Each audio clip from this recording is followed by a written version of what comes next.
Malaysia, negara yang sangat maju tapi memiliki berbagai cerita misteri yang susah dibongkar. Salah satunya mengenai kasus kematian seorang model bernama Alan Tatunya. Kalau dilihat dari namanya, dia bukan warga Malaysia asli, melainkan warga asli Mongolia. Namun kabarnya, dia tewas di Malaysia. Kasus ini memang pelik sekali. Pasalnya, kasus ini melibatkan 3 negara sekaligus. Ada Mongolia, Malaysia, dan Prancis. Bahkan tidak hanya melibatkan 3 negara saja, tapi melibatkan pejabat politik, sehingga kasus ini nyaris dilenyapkan. Seperti apa ceritanya? Inilah kisah lengkapnya.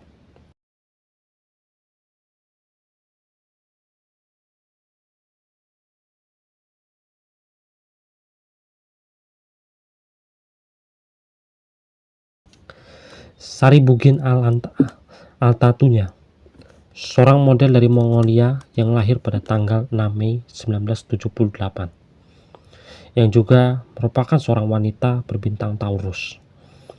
Dia berasal dari Mongolia, di mana orang tuanya merupakan warga Mongolia asli, tapi mereka tinggal di Moskow, yang saat itu merupakan ibu kota Uni Soviet.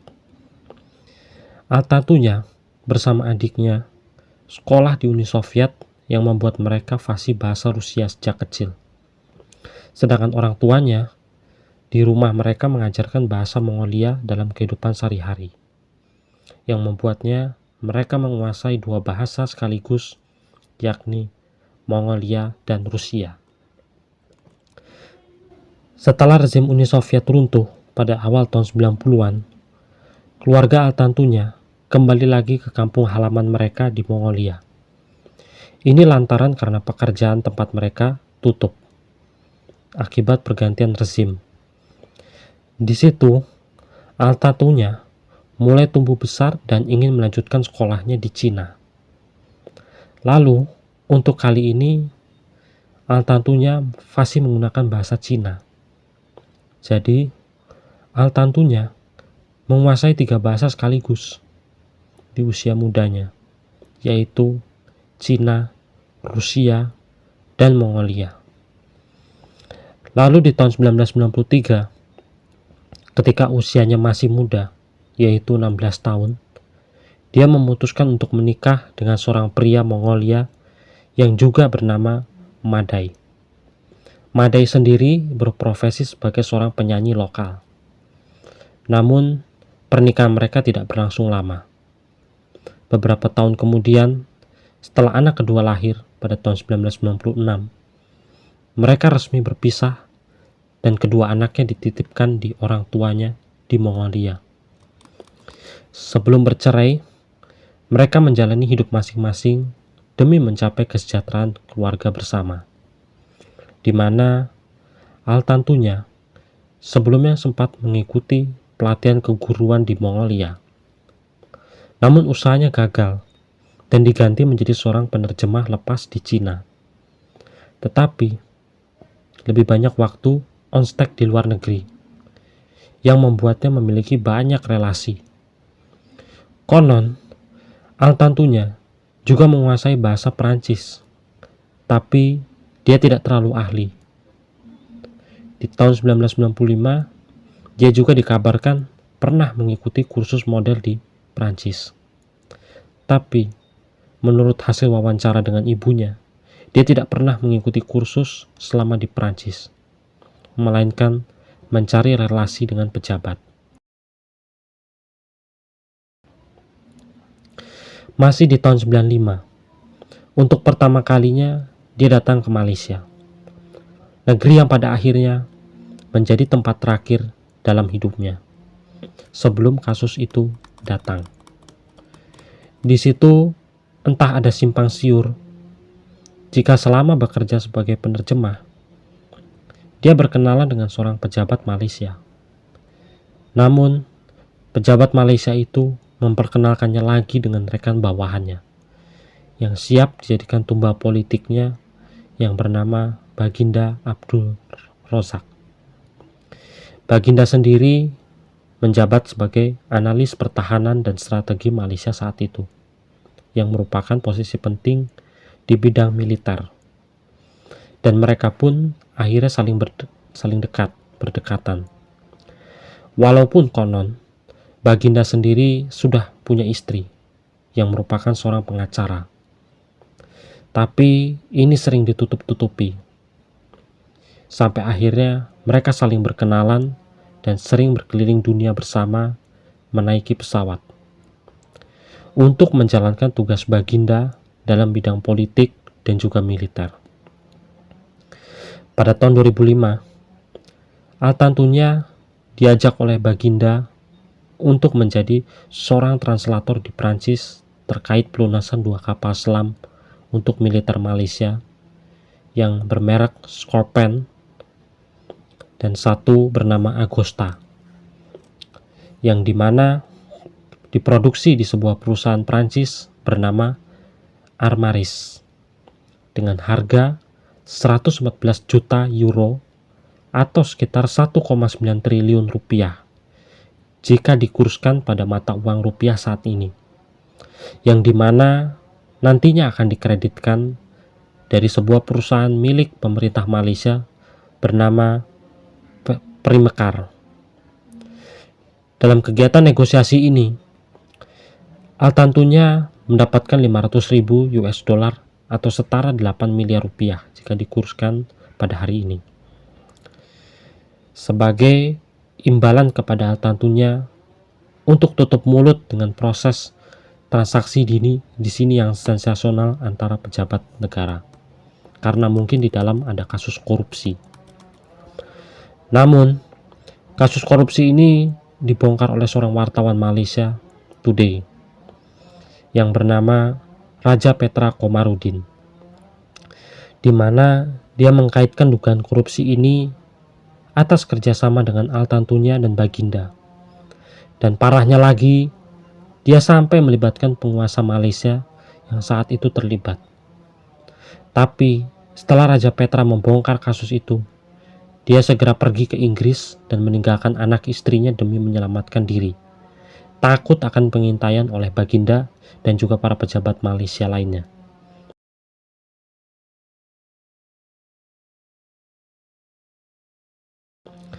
Satu tahun kemudian, tepat di tahun 2006, karena hidup dalam bayang-bayang ketakutan akan korupsi ini terbongkar, Baginda pun akhirnya menemui lagi Altantunya. Namun kali ini rasanya sedikit janggal, karena dia bersama rekannya, seorang polisi bernama Azila Hadri dan Sirul Azhar, dari Polsek Bukit Aman atas perintah Baginda untuk menangkap Altantunya di sebuah apartemen di Selangor. Tepat malam tanggal 15 Oktober 2016, mereka menculik Altantunya dari apartemen itu untuk menuju ke sebuah tempat kejadian perkara yang berada di antara Jalan Lot 12843 dan Jalan 16735 di Mukim Bukit Raja, negara bagian Selangor, untuk segera dihabisi. Selama tanggal 16 Oktober hingga tanggal 25 Oktober, Altantunya dinyatakan hilang dan masuk ke dalam orang hilang di Malaysia. Dan barulah di tanggal 26 Oktober, Azila Hadri dari Polsek Bukit Aman ditangkap dan dinyatakan bersalah atas penculikan Altantunya. Dan selang 10 hari kemudian, tepat tanggal 6 November, Sirul Azhar yang juga otak di balik hilangnya model Mongolia itu juga ditangkap. Sedangkan pencarian terus dilakukan oleh kepolisian Malaysia dengan menyusuri sepanjang hutan di negara bagian Selangor. Lalu akhirnya, tanggal 10 November, polisi menemukan pecahan tulang belulang yang diyakini milik Altantunya, ditemukan di hutan dekat Bendungan Subang di Kota Shah Alam, yang masih dekat dengan kantor negara. Dari hasil otopsi, diyakini betul jika tulang itu merupakan tulang Altantunya, di mana dia terkena tembakan sebanyak 2 kali seperti pidana yang akan dieksekusi mati. Lalu untuk menghilangkan jejak, jenazahnya dibom dengan granit berjenis C4, di mana jenis bom ini merupakan bom yang terbuat dari bahan tambang PTN dan RDX, yang dimana bahan ini diproduksi di smelter yang dekat dengan kawasan hutan itu. Akhirnya, selama persidangan, kedua polisi tersebut mengakui jika mereka berada di bawah perintah Baginda terkait penghabisan tersebut dengan motif takut akan tentunya membongkar semua kasus korupsi pembelian kapal selam tahun 2005 itu. Lalu, pada tanggal 19 Juni 2007, Baginda dipanggil untuk menjalani persidangan bersama 2 polisi itu. Dan selain itu, Pengadilan Tinggi juga memanggil Perdana Menteri Malaysia untuk menjadi saksi di balik kasus itu. Persidangan pun berjalan dengan bukti yang valid. Jika DNA, alat tentunya sebagai bukti sekaligus keterangan saksi dari Perdana Menteri tersebut jika Baginda dan 2 polisi tersebut bersalah dan dinyatakan hukuman penjara seumur hidup berdasarkan keputusan Hakim Ketua. Namun kejanggalan terjadi lagi di tanggal 31 Oktober 2008, di mana kali ini Baginda dibebaskan secara bersyarat dari penahanannya dan meminta untuk persidangan ulang yang direncanakan berlangsung pada tanggal 10 November 2008. Namun, kabar ini terdengar sampai ke keluarga Altantunya di Mongolia. Sepupunya bernama Burma Oyuch Cimek melayangkan protes kepada pemerintah Malaysia melalui kedubes Mongolia di Bangkok. Persidangan pun dilakukan lagi pada Januari 2009. Ini membuat para saksi dan terdakwa dapat menyiapkan penjelasan secara spesifik dengan melibatkan wartawan termasuk Raja Petra yang waktu itu mengetahui tentang hubungannya Altantunya dengan Baginda. Namun, saat itu Petra berhalangan hadir dan masih beralamat di Inggris karena takut akan keterangan yang sebenarnya. Dia takut mengungkapkan apa yang sudah terjadi selama ini. Lalu, pada tanggal 9 April 2009, berdasarkan putusan hakim secara valid, jika Sirul Azhar dan Azilah dinyatakan bersalah dan divonis hukuman mati. Pengajuan banding pun ditolak, dan kedua polisi harus siap menjalani hukuman mati tersebut pada tahun 2015. Sedangkan Abdul Razak Baginda dinyatakan tidak bersalah dan mendapatkan jatah untuk bebas. Dia pun akhirnya mendapatkan beasiswa dari pemerintah untuk melanjutkan pendidikan di Oxford University untuk melanjutkan gelar profesornya.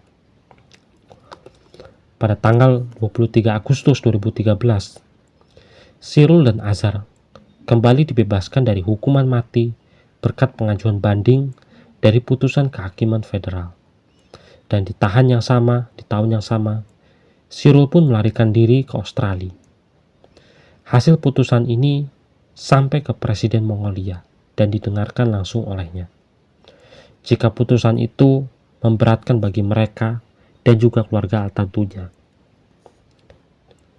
mereka pun meminta Malaysia untuk menindak tegas lagi 3 pelakunya. Dan kepolisian Malaysia pun meminta kembali pada tahun 2015 kepada kedubes Australia untuk mengembalikan Azhar. Namun, karena hukuman Australia yang terbiasa melindungi narapidana bebas, maka Australia tidak mengizinkan pemulangan terhadap Sirul dan keberadaan Sirul masih bebas di Australia hingga 2025 saat ini. Sedangkan Azilah masih harus menjalani penahanan kembali pada Oktober 2018 setelah mendapatkan protes dari pemerintah Mongolia. Untuk kali ini, Azila tidak dapat mengajukan banding lagi dan harus menunggu eksekusi April 2023. Lalu, karena tak kunjung dieksekusi hingga November 2023, pengadilan memutuskan untuk mengganti hukuman mati pada Azilah dari hukuman mati diganti dengan hukuman 30-40 tahun penjara dengan tambahan hukuman cambuk sebanyak 12 kali sebelum akhirnya ditempatkan di penjara Bukit Timah terhitung pada tanggal 10 Oktober 2024. Dan pada akhirnya kasus ini selesai dengan penahanan terhadap 2 polisi tersebut. Sekalipun kasus ini menimbulkan banyak kontroversi, ayah Atlantunya sampai hari ini masih tetap terus memohon keadilan bagi kematian putrinya yang mungkin masih ada pelaku lain di balik kasus mengerikan ini.